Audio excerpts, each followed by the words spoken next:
Je m'appelle Emily. J'ai 31 ans et ce que je m'apprête à avouer vit en moi comme une blessure silencieuse. Vous est-il déjà arrivé de regarder votre propre vie sans la reconnaître?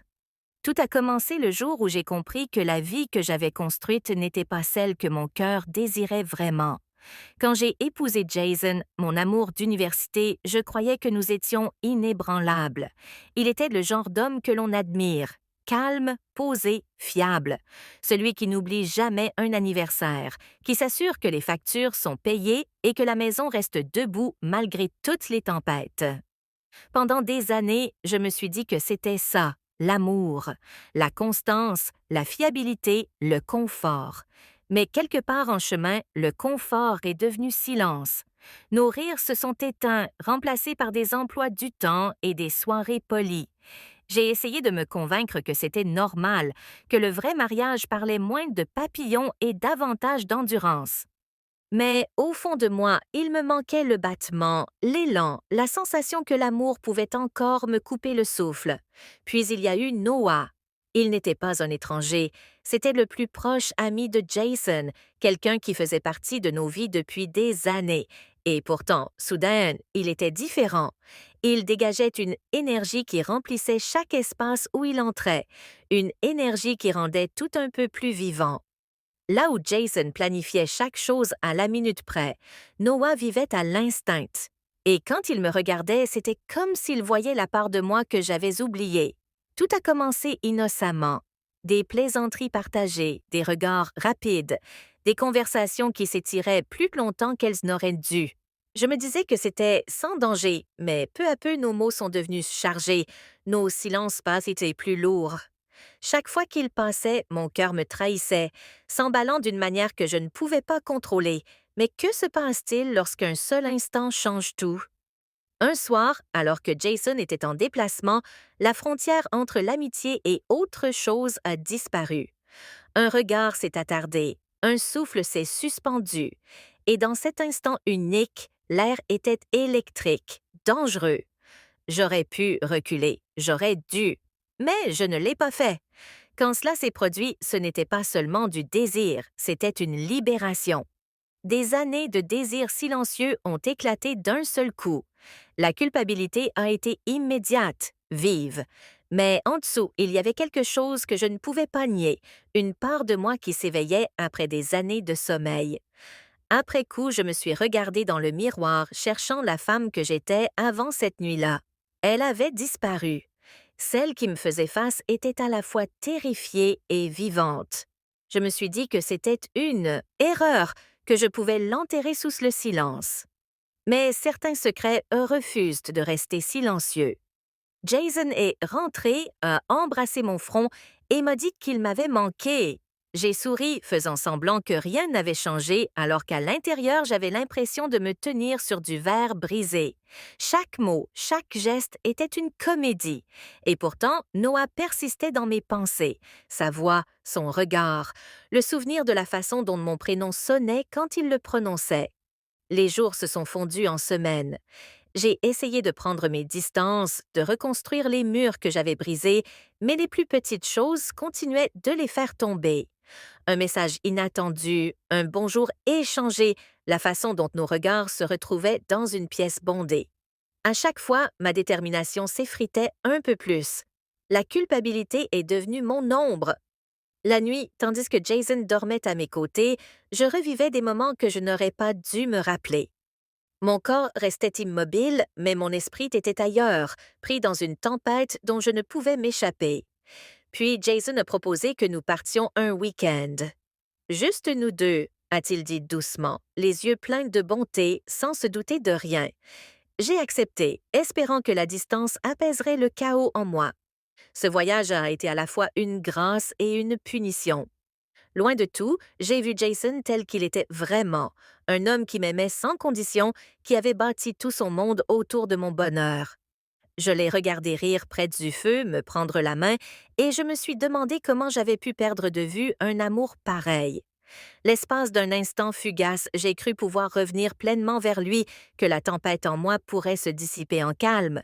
Mais quand nous sommes rentrés, Noah était là, Un seul regard et chaque fragile parcelle de contrôle que j'avais construite s'est effondrée. La vérité m'a frappé de plein fouet.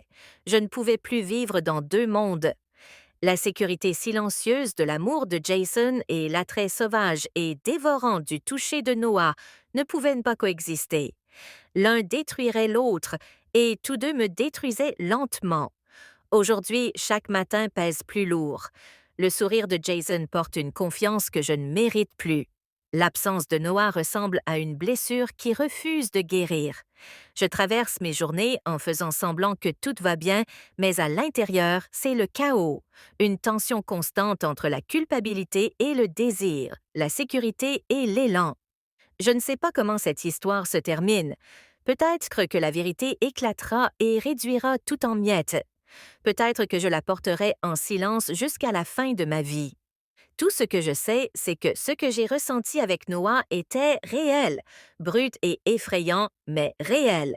Et parfois, les choses qui nous ruinent sont les mêmes que celles qui nous rappellent que nous sommes encore en vie. Maintenant, des bougies, mon vin préféré, la chanson de notre mariage en fond sonore. Mais pendant qu'il parlait, je n'entendais qu'Adam. Sa voix, son rire, ces mots qui résonnaient dans ma tête. Tu mérites plus, Rachel. J'ai souri tout le long du dîner, faisant semblant d'être présente, alors que mon cœur était ailleurs. Plus tard, quand Michael s'est endormi à mes côtés, je suis restée à fixer le plafond. La culpabilité m'a traversée comme une tempête. C'est à ce moment-là que j'ai compris la vérité. J'avais dit oui à tout, sauf à la seule chose qui comptait vraiment, l'honnêteté. Le lendemain matin, je suis allée au travail et j'ai demandé à Adam de prendre un café à l'extérieur du bureau. Il avait l'air surpris, peut-être même nerveux. Assis l'un en face de l'autre, je lui ai dit que je ne pouvais plus vivre dans cette zone grise que nous avions créée. Tu as été gentil avec moi, ai-je dit. Tu m'as rappelé que je suis encore vivante, mais je dois retrouver ce sentiment sans toi. Il est resté silencieux un long moment, puis il a hoché la tête. Tu es plus forte que tu ne le crois, Rachel, a-t-il dit doucement, et c'est peut-être ça que tu devais découvrir depuis le début. Partir a été plus difficile que je ne l'imaginais. Le silence qui a suivi a été brutal, mais peu à peu, j'ai commencé à reconstruire. Pas seulement mon mariage, moi-même. J'ai recommencé à peindre. J'ai commencé à dire oui à de petites joies qui m'appartenaient, oui aux promenades matinales, oui au temps passé avec mes enfants, oui aux conversations avec Michael qui ne ressemblaient plus à des routines. Finalement, j'ai dit la vérité à Michael, pas au sujet d'Adam précisément, mais sur ce vide que je ressentais. Il ne l'a pas bien pris. Il y a eu des disputes, des larmes, de longues nuits de silence. Mais petit à petit, nous avons retrouvé notre chemin. Il a recommencé à être présent, vraiment présente, et moi, j'ai appris à lui pardonner et à me pardonner. Des années plus tard, je repense encore à ce chapitre de ma vie, non pas avec des regrets, mais avec lucidité, parce que parfois, l'infidélité ne commence pas par un baiser, elle commence par l'absence, par la solitude, par le fait de dire oui à tout le monde, sauf à la personne que l'on a juré d'aimer. J'ai dit oui à tout parce que j'avais peur de dire non au vide dans mon cœur. Mais j'ai compris une chose d'essentielle. Le véritable amour n'est pas d'être toujours heureux. C'est faire face à la vérité, même quand elle fait mal, et choisir de reconstruire plutôt que de fuir. Et aujourd'hui, quand je regarde en arrière, je réalise que le mot le plus puissant dans une relation n'est pas oui. Parce que dire non aux mauvaises choses, c'est la seule façon de dire enfin oui aux bonnes. Je levai les yeux vers lui. Son regard n'était ni impatient ni exigeant. Il attendait. Pas une réponse définitive, pas une promesse, juste la vérité. Tu me fais me souvenir de qui j'étais avant d'apprendre à me faire petite, murmurai-je. Il s'approcha alors d'un pas, laissant encore un espace entre nous. Alors ne te fais plus petite. Le silence qui suivit n'était pas inconfortable. Il était plein, chargé de ce que nous n'osions pas encore nommer.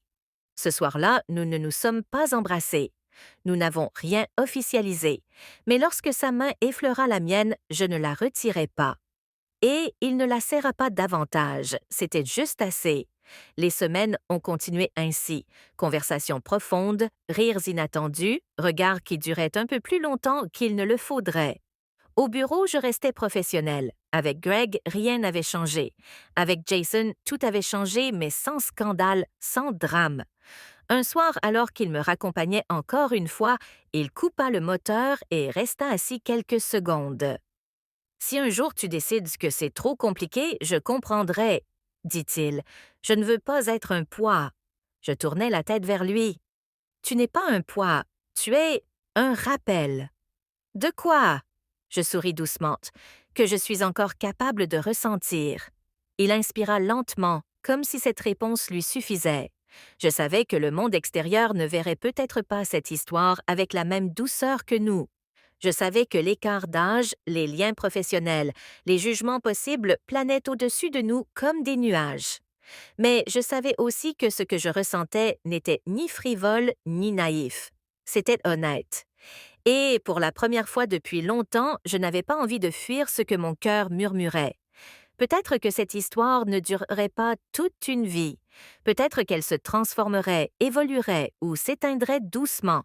Mais elle m'avait déjà rendu quelque chose que je croyais perdu, la sensation d'exister dans le regard de quelqu'un. Contacter les sociétés de cartes de crédit, rassembler des preuves des signatures falsifiées. Nous avons engagé un expert en écriture qui a confirmé ce que je savais déjà. Je n'avais pas signé ces demandes. David s'est jeté corps et âme dans l'aide. Il organisait les dossiers, faisait des tableaux, assistait aux réunions. Un soir, alors que nous étions assis à la table de la cuisine à examiner une nouvelle pile de documents, il a levé les yeux vers moi. « Maman, je dois te dire quelque chose. » J'ai posé mon stylo. « D'accord. » Il y a quelques années, papa m'a demandé d'investir avec lui dans quelque chose, une start-up technologique. Il disait que c'était une valeur sûre, qu'on deviendrait riche. J'avais 50 000 $ économisés pour les études de tes enfants. Il voulait que j'y mette tout. Mon cœur s'est serré. David, dis-moi que tu ne l'as pas fait. J'ai failli, mais Sarah, sa femme, elle ne faisait pas confiance à ce projet. Elle disait que si c'était vraiment sûr, pourquoi papa avait-il besoin de notre argent? On s'est disputé, j'étais furieux contre elle. Mais elle est restée ferme. J'ai dit non à papa. Il a baissé les yeux. Il m'a regardé avec des yeux hantés. Je crois qu'il était déjà dans les ennuis à ce moment-là. Je crois qu'il essayait d'utiliser mon argent pour réparer ses erreurs. Et si j'avais dit oui, on aurait tout perdu aussi.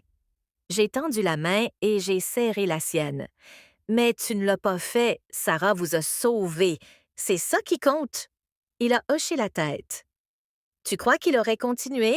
Qu'il aurait pris de l'argent à d'autres personnes? J'ai pensé à la lettre, aux mots de Bob. Je pense qu'il se noyait.